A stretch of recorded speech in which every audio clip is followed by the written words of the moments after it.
Muito bom dia, obrigada pela companhia em mais um domingo. A gente sabe que existem várias campanhas ao longo do ano para debater temas muito importantes, né? E uma dessas datas, gente, é o Dia Internacional da Síndrome de Down, celebrado em 21 de março. É sempre bom reforçar que síndrome de Down não é doença, é uma condição inerente à pessoa, por isso não se fala em tratamento, não se fala em cura, mas é preciso falar em oportunidade. Hoje, a qualidade e a expectativa de vida das pessoas com síndrome de Down são maiores, né? Essas pessoas estudam, essas pessoas se formam, se relacionam e trabalham. Esse é o foco do bate-papo de hoje. Quem está aqui conosco é a Rita Arena. Ela é presidente do Instituto Família Down, um instituto que fica em Taubaté, mas que atende famílias da região.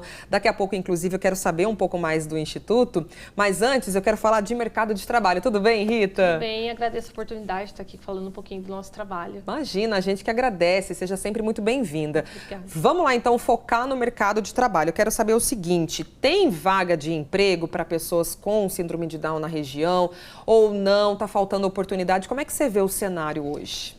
Thalita, o mercado de emprego para as pessoas com síndrome de Down ainda é muito pequeno, né? A gente encara isso como um dos maiores desafios, né, para as famílias. Até porque já vem com uma dificuldade até da questão da educação, né? E muitas vagas exigem algum nível, algum grau, né, superior. E as pessoas com deficiência, de modo geral, tem uma dificuldade escolar, né, que vem desde ali do Fundamental 2, né, a partir ali do segundo ano, terceiro ano, tem essa dificuldade. Então, não são todas as pessoas com deficiência que conseguem se formar. Então, são muitas situações que acabam acarretando nessa exclusão do mercado de trabalho, mesmo hoje tendo a lei de cotas, né? E o que a gente percebe? Que as pessoas com síndrome de Down, pela deficiência intelectual, elas são um pouco mais excluídas, né, nessas vagas de emprego. Normalmente as empresas acabam optando por pessoas com deficiências físicas, né, motoras, e não com deficiência intelectual, pela questão do apoio, que muitas vezes precisa de um apoio, né, no emprego, né, na vaga de emprego. Poxa vida, então, pelo que você está me falando, eu percebi que existem dois fatores nesse cenário aqui, né? A falta de oportunidade mesmo por parte das empresas. Sim. E também a questão da educação em si, né? Que ainda, então, digamos, é um pouquinho falha, né? Nesse sentido. Muito falha. Hoje eu acredito que a inclusão escolar ali é o nosso maior desafio, né? Desde logo depois do Fundamental ali, do Fundamental 1.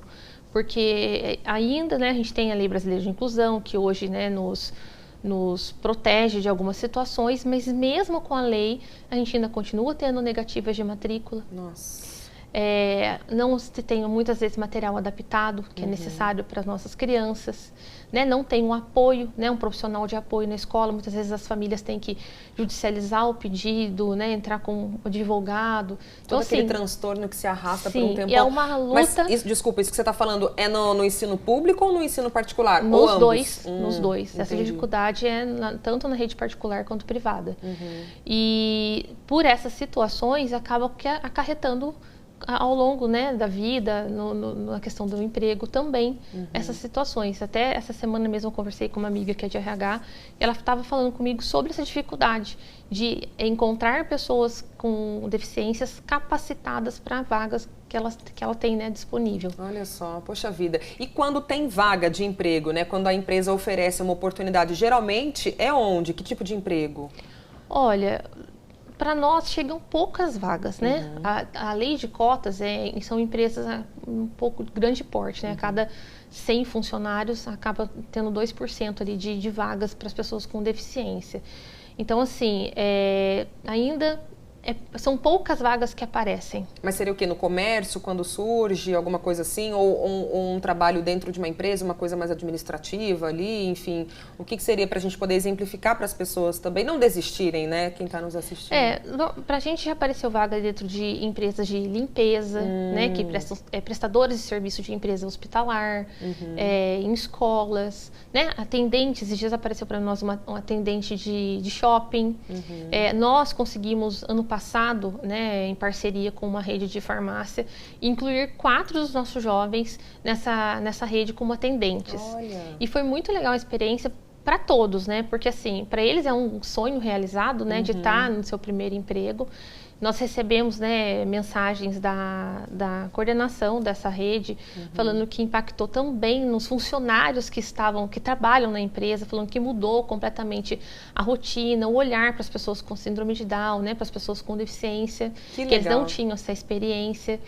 E para as pessoas, né, que acabam indo comprar, os consumidores, né, falam que é bem diferente chegar e ser atendido, né, por uma pessoa com deficiência, que é uma experiência diferente, que acabou agregando, né, um olhar mais de capacidade, né, olhar para as pessoas com deficiência com um olhar de capacidade, que ainda existe esse olhar de incapacidade. Pois é, e acaba sensibilizando mesmo as pessoas. Sim. Agora, do ponto de vista da pessoa, né, com síndrome de Down, poxa vida, você trabalhar, você tá ali se relacionando, muda bastante, acho que melhora muito a qualidade de vida e, assim, aspectos de saúde física também pode ajudar, né? Sim, de tudo, né, e até mesmo na questão deles se sentirem capazes, lógico, né? Pertencentes ao mundo, né, digamos assim. E nós até tem um depoimento de uma das meninas que no dia que fez um mês de trabalho, que ela recebeu o primeiro emprego, o primeiro salário, ela fez uma foto, um post na rede social: estou pagando uma pizza para os meus pais. Que linda. Pela primeira vez. Então, assim, foi uma coisa muito emocionante pra gente, né?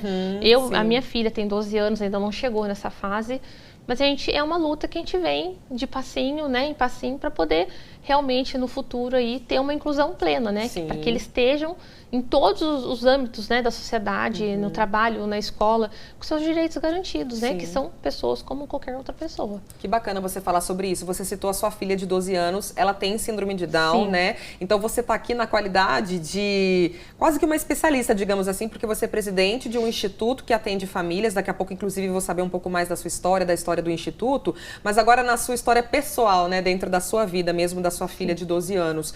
Como que ela está nesse momento? Ela está estudando? Na escola dela tem ali um profissional que acompanha ou não? Quais são suas dificuldades como mãe? Olha, eu falo que eu desde o início tive dificuldades, né? Quando ela tinha 4 aninhos, a gente começou com a inserção, né, da escola. E a gente teve algumas negativas de matrícula. Poxa, então, desde o início, pra gente já foi diferente, até pela condição dela. Ela tem algumas características da síndrome de Down um pouco mais acentuada. Então, ela teve uma hipotonia muscular mais acentuada, que acarretou que ela demorou um pouco mais para andar. Ela foi andar com quase 7 anos. Nossa. Então, ela ainda não andava, ela tinha dificuldade de alimentação, para se alimentar, ela engasgava muito. Então, tipo, ela tem um período maior de uso de fralda. Então, tudo isso, quando ela foi para a escola, né, a gente achou que ia ser um pouco, né, que não ia ter problemas. E ela teve essas recusas exatamente por essas situações, porque não tinha profissional de apoio. Eu escutei de uma escola que ela não poderia estar lá porque ela não andava. De uma outra escola que se ela estivesse na cadeira de rodas, ela podia estar na escola, mas como ela não estava, ela não podia estar lá. Meu Deus. E assim, são aquelas desculpas, né? Nossa escola não está preparada para receber a sua filha. Então, assim, essas dificuldades são reais, que eu passei lá atrás, né? Que hoje ela tem 12 anos, isso foi com 4, 5 anos, e que a gente continua tendo até hoje. Né? Então, assim, a gente se pergunta até quando, né? Que as escolas não vão estar preparadas para receber nossos filhos. Não, a escola te falando isso parece que é uma desculpa e você tem que engolir isso e pronto, acabou. Quer dizer, a pessoa porque tem síndrome de Down, ela não tem direito à educação, né? Sendo que a gente sabe que é um direito de todo mundo. É um absurdo isso. Será que as escolas têm interesse em, né, melhorarem, em se prepararem? É um desafio do poder público, sem dúvida. Isso tem que ser cobrado do poder público em todos os âmbitos, né? Na esfera municipal, na esfera estadual e também, obviamente, na federal. E como eu falei, né? A gente tem hoje a Lei Brasileira de Inclusão, que nos protege referente a isso, mas continua nós recebendo, né, denúncias. Isso é de todo o Brasil, não é só daqui da região. São denúncias de todo o Brasil, de famílias de pessoas com síndrome de Down, de autistas, né, de todas as crianças com deficiência, né? E assim, é uma triste realidade que a gente passa ainda nos dias de hoje. Muito triste, ainda mais hoje com tanta informação, com tanta tecnologia, né? Sim. Rita, eu ainda tenho muitas dúvidas aqui, muitas perguntas para te fazer. Quero mergulhar na questão do Instituto Família Down, mas eu vou chamar o intervalo agora rapidinho, tá, gente? E aí a gente continua o bate-papo no próximo bloco. Até já. Até.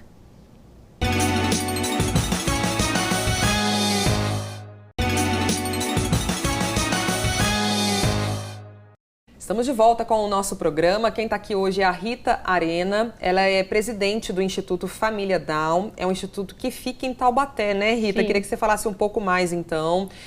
Como que funciona exatamente? Ele fica em Taubaté, mas ele atende famílias da região. São quantas famílias atendidas? E o que exatamente o instituto faz? Thalita, o nosso trabalho ele começou, né, de forma espontânea em 2012, onde eu e mais algumas mães, né, conversando sobre as dificuldades, né, que a gente tinha, sobre informação, sobre as pessoas com síndrome de Down, sobre a síndrome de Down, sobre terapia, sobre escolas. Era troca de informação, questão das dúvidas ali, a gente começou com essa ideia, né, de trocar informação, da gente mesmo se sentir acolhido, porque muitas vezes a gente estava em algumas outras rodas, né, de família, de amigos que não passavam pelas mesmas situações que a gente. Então a gente começou ali a se encontrar uma vez por mês, uma vez a cada 2 meses, e começamos a divulgar isso, né? Divulgar no WhatsApp, que já existia na época, né? Para os amigos, para o pessoal mesmo de clínicas que a gente participava, porque a gente frequentava, porque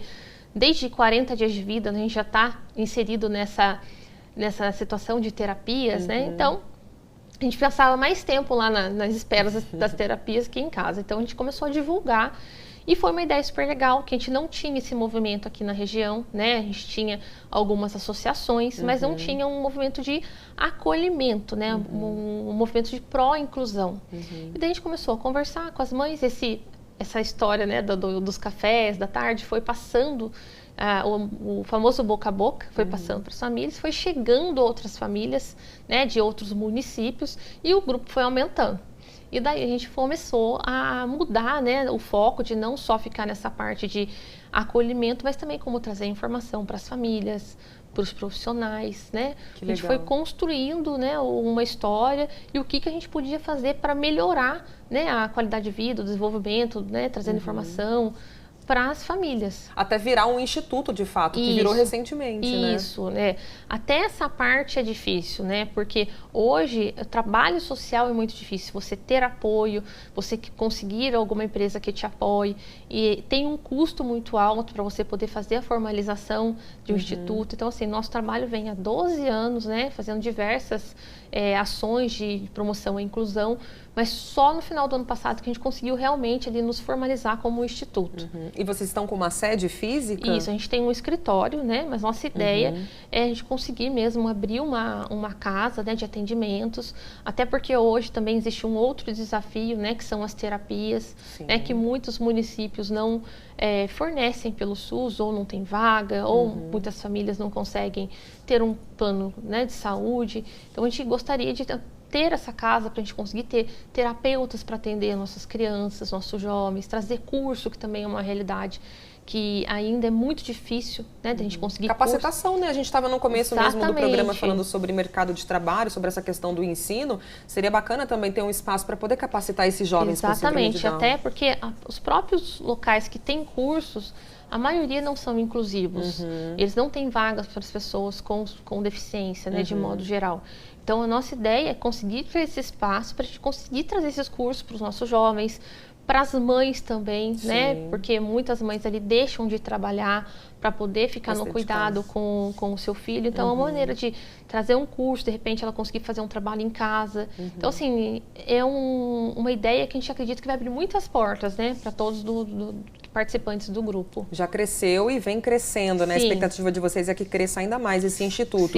Você falou de famílias de fora, são 400 famílias hoje? Isso, quase 400 famílias aqui do Vale do Paraíba. Olha que legal. E se alguém que estiver assistindo quiser conversar com você, conversar com o pessoal do instituto, entender certinho, fazer uma visita, como é que faz? Entra em contato com vocês? Pode entrar em contato na nossa rede social, tem lá o nosso contato, né? Do meu telefone. Nós estamos na rede social como a Família Down de Taubaté e região. É bem fácil de achar. E você falou também da questão de apoio, de incentivo, né? De empresas investirem nisso também. Vocês também estão abertos para isso, para as empresas que estão assistindo se interessarem, né? E apoiarem o projeto. Sim, nós já temos alguns parceiros que vêm, né, de longa data, nos apoiando em ações, mas agora a gente precisa dessas empresas para nos apoiar nesse novo sonho que é abrir essa sede, né? Que bacana. E até assim, falando das famílias que quiserem procurar vocês, normalmente quando uma família chega até vocês, como que essa família chega? Com muitas dúvidas? dúvidas, com muitos medos, elas precisam de um ombro. Sim. Como é que é esse primeiro contato com o Instituto? Sim, e isso até é uma das propostas, né, do nosso Instituto.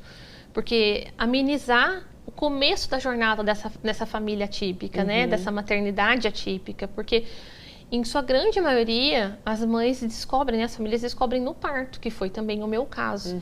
Então ali no parto a gente sabe, né, das pessoas com síndrome de Down, mas a gente não tem uma informação a fundo de como é a rotina, como é o dia a dia. Então a gente fica muito assustado naquele primeiro momento, né, de como vai ser. Né? Até mesmo, como eu falei, pela falta de informação. Claro. Então, a gente tenta amenizar esse caminho, dando informação, acolhendo, colocando aquela família no colo mesmo, sabe? Abraçando, sabe? É dessa forma. Que legal. Até porque uma das ações de vocês também no Instituto é promover palestras, caminhadas, campanhas mesmo, né? Para levar informação para o público, que isso é o principal. Sim, tanto para as famílias quanto para os profissionais, né? Exatamente. De todas as áreas. A gente tenta sempre fazer eventos que a gente traga diversas informações, né? De emprego, de educação, sobre acolhimento, sobre nutrição, que é uma coisa muito importante também para as pessoas com síndrome de Down. Olha, que interessante. A gente estava falando de mercado de trabalho no começo e você falou que ainda é muito difícil, que faltam oportunidades. Mas pegando esse cenário hoje com, não sei, 10, 15 anos atrás, houve uma evolução, houve uma melhora, né? Sim. Tem mais jovens com síndrome de Down trabalhando, adultos. Houve. Até hoje em dia, nós temos aí na rede social muitos jovens já influenciadores, né? Que acabam que também ajudando nessa transformação do olhar, né? Nós temos influenciadores, temos jornalistas, temos alguns que já estão na faculdade. Ainda não é um número muito grande, mas é um número que vem crescendo e que vem nos ajudando, né, nesse engajamento, né? Mostrando para as pessoas que eles têm o direito de estar em todos os lugares, que eles são pessoas capazes e que o que falta é a oportunidade mesmo. Sem dúvida. No próximo bloco a gente fala mais sobre essa luta de vocês e fala também sobre preconceito, tá, minha gente? É daqui a pouquinho, a gente volta bem rapidinho. Até já.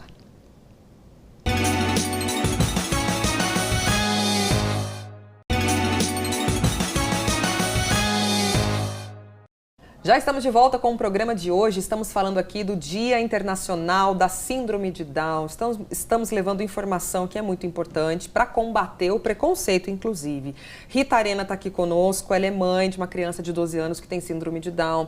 Ela é presidente do Instituto Família Down em Taubaté, que atende 400 famílias da região. Já explicou para a gente como funciona, como buscar ajuda.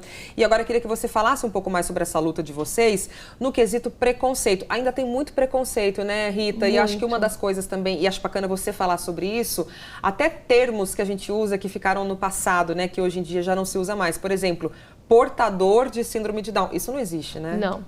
E a gente ainda vê muitas, às vezes, até reportagens, né? Médicos falando desse termo. Esse termo caiu em desuso, né? Há bastante tempo já. E ele é considerado pejorativo, né? Porque a pessoa, ela não porta deficiência, ela tem a deficiência, não é uma coisa inerente que consegue deixar em casa e sair sem, né? Portar, a gente porta um objeto, exatamente, né? A gente porta leva uma bolsa, aquilo porque quer, uma né? carteira, e não uma deficiência. Deficiência, ela está na pessoa. Então, hoje o termo correto é pessoa com deficiência, uma pessoa com síndrome de Down. E é legal você falar sobre isso, porque sempre tem aquela pessoa que fala, ai, mas que besteira, que bobeira, gente. A gente tem que ficar tomando cuidado, tem que ficar tomando cuidado com isso, porque se a gente aprendeu que não é assim, por que a gente vai insistir em falar assim? A gente vai evoluindo, né? Olha que a lindeza da vida é essa, né? A gente poder evoluir, saber que o que a gente falava ontem já não se fala mais hoje. E se isso faz diferença para o público que tem síndrome de Down, se é uma reclamação legítima, digamos assim, né? A gente tem que respeitar isso. Então não tem por que a gente falar portador de síndrome de Down. São cuidados básicos que a gente tem que tomar, que faz muita diferença para quem tem, né? Então, falando ainda sobre preconceito, o que mais que você vê, né, Rita? Você que tem acesso aí a tantas famílias, tantos pais e tantas mães, além do mercado de trabalho e além das recusas nas escolas, que a gente falou sobre isso também, o que mais você sente na interação social, de repente, né, em estabelecimentos no geral, na rua, o que de preconceito você vê na região? Olha, ainda existe muito preconceito, né? E assim, eu sempre falo, quando a criança ainda é bebê, né, que tem síndrome de Down, mas é bebezinho, né, tudo, bebê é sempre muito fofo, né, uma belezinha e tal. Mas quando cresce, começa a aparecer um pouco mais as características da síndrome, daí você vê o preconceito aparecendo, Poxa né? vida. Nessa fase que a minha filha tá, até de 12 anos, é uma fase onde a gente começa, né, a perceber e que não tem amigo. Fica excluída, fica uma né? dificuldade, né? Até pela questão da dificuldade escolar. Você leva num parque, numa pracinha, você vê olhares, né, diferentes. Algumas vezes até vindo de crianças, que a gente entende que é uma falta de orientação dos pais. Claro. Né? Porque a criança, ela é inocente ali, ela é curiosa, né? Ela tá vendo algo diferente do dela. Como ela não teve aquela conversa em casa, né? Ela fica meio na dúvida, mas é responsabilidade da família, do pai e da mãe educarem. Sim, às né? vezes porque a família não está envolvida nesse contexto, não tem uma pessoa com deficiência, né, próxima, acaba passando batido e não orienta a criança, né? Não explica sobre as diferenças. Eu costumo falar que eu tenho outro filho, né? Que é o Romeu, que tem 9 anos. E desde pequenininho, o Romeu está inserido, né? Junto com as pessoas com deficiência. Sim. Então, ele não tem um olhar, né, de preconceito, ele não... Nada. Então, assim, eu tentei explicar para ele da forma mais fácil, né, possível, que existem todos os tipos de pessoas. Pessoas altas, pessoas baixas, que têm cabelo liso, cabelo enrolado, né, que usa óculos, outro não. Né? Então, não tem uma poção mágica, né? É a maneira mais fácil que você tem de explicar. Então, não é possível os pais explicarem para os seus filhos, né? Para quando chegar num parquinho, não ter aquele olhar, você vê que a criança vai saindo de perto. Nossa. E pra gente é muito triste, né? Lógico. A minha filha ainda não contém essa percepção, né? Que está sendo excluída. Mas a gente vê jovens que estão no grupo que já percebem. E acaba que, né, abalando um pouco, né? Lógico, porque não tem amigo, acaba sendo excluído, né? A autoestima vai lá embaixo. Isso não afeta só a criança, no caso a sua filha, por exemplo, não afeta só quem tem a síndrome de Down, mas afeta toda a família, porque Sim. a mãe que tá junto vai ficar chateada, Sim. o pai que tá junto também, se tiver um irmãozinho que às vezes percebe ali, então você afeta toda a qualidade de vida da família toda, Isso né? já aconteceu com a gente, né? A gente tá numa festinha que foi o convidado foi o Romeu, meu outro filho, e alguns meninos que estavam lá, amiguinhos, né? Quando viram a irmã, fizeram, né, uma cara, né? Tipo assim, nossa, né? Estranhando, né, a aparência física. E ele percebeu, porque desde o início eu vou, né, orientando ele. Ele percebeu, ele ficou muito chateado. Chegou em casa, tive que conversar com ele, explicar toda a situação.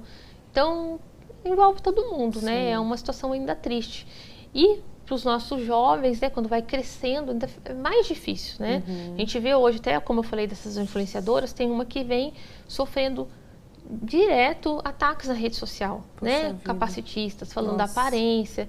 Como pode, né? A pessoa, ela se sente no direito de atacar alguém só porque tá ali protegida, né, pelo computador, acha que pode fazer tudo na internet. Sim, então né? assim, hoje, né, a gente tem aí algumas leis de bullying. Então, eu oriento sempre a família a analisar a situação, ver se é necessário tomar alguma medida, que nem no caso dessa influenciadora, a mãe dela tomou várias medidas agora Judiciais mesmo, né? Ótimo. Referente a isso. Porque se a gente não começar a cobrar a sociedade também, a gente não vai ter... vai continuar acontecendo. Sim, né? exatamente. Porque a informação é uma forma da gente quebrar o preconceito, Claro. né? Mas tem outras coisas que tem que vir junto e às vezes até a questão mesmo das aplicações das leis. É o que diz a sua camiseta, inclusive, né? Isso. Conheça, entenda, respeite e inclua. Que bacana. É isso, né? São as palavrinhas que a gente precisa aí em todos os âmbitos sociais. Então é muito importante pais e mães conversarem com as crianças em casa. Na questão do ensino, né? Você trouxe aqui informações terríveis de escolas que não estão preparadas e que recusam esses alunos com síndrome de Down. A questão do mercado de trabalho, de empresas darem mais oportunidades e de profissionais como um todo, né? Sobretudo ali na área da saúde, se especializarem para poderem, né, ter capacitação assim, para atender mesmo crianças e melhorar a qualidade de vida dessas pessoas com síndrome de Down. Tem muita coisa então, né? A gente está aqui fazendo esse programa com esse tema tão especial para a gente buscar informação, para a gente levar informação. Eu te agradeço demais por ter vindo aqui, viu, Rita? Eu que agradeço a oportunidade, para a gente é sempre muito bom falar, né? Sim. Pra, como eu falei, levar a informação, que é uma das maneiras que a gente quebram barreiras, né, para poder ter uma inclusão plena, né, dos nossos filhos na sociedade. É isso, muito obrigada, viu? E parabéns pelo seu trabalho. É isso, gente, obrigada pela companhia de hoje. Bom domingo, boa semana. Tchau, tchau.